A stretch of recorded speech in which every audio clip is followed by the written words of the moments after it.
Election പ്രോസസ്സിലേക്ക് ഉണ്ടാവും ഇത്തവണ നിയമസഭാ തെരഞ്ഞെടുപ്പ് മത്സര രംഗത്ത് ഉണ്ടാവുമോ? ഇല്ല, അതെന്റെ തീരുമാനമല്ലല്ലോ. പാർട്ടി തീരുമാനിക്കുന്നതനുസരിച്ച് എന്താണോ അതുപോലെ ചെയ്യും.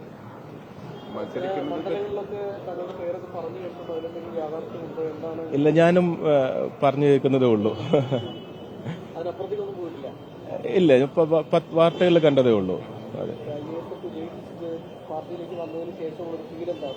ഇല്ല, IAS ഉപേക്ഷിച്ചത് ശരിക്കും ഈ കേന്ദ്രത്തിലിരിക്കുന്ന സർക്കാർ നമ്മുടെ രാഷ്ട്രത്തെ നയിക്കുന്നത് ശരിയായ ദിശയിലല്ല.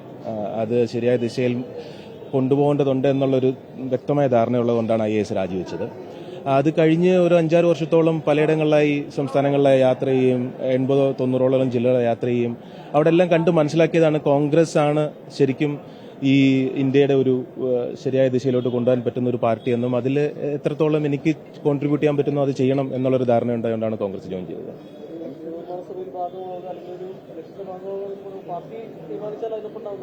അല്ല, അത് പാർട്ടിയുടെ തീരുമാനം. അത് ഉണ്ടാവില്ലോ എന്നുള്ളതൊക്കെ ഹൈപ്പോത്തറ്റിക്കലാണല്ലോ.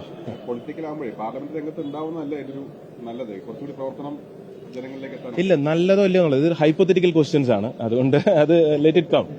തെരഞ്ഞെടുപ്പ് സമയത്ത് സജീവമായിട്ടുണ്ടാവില്ല കേരളത്തിൽ. തീർച്ചയായും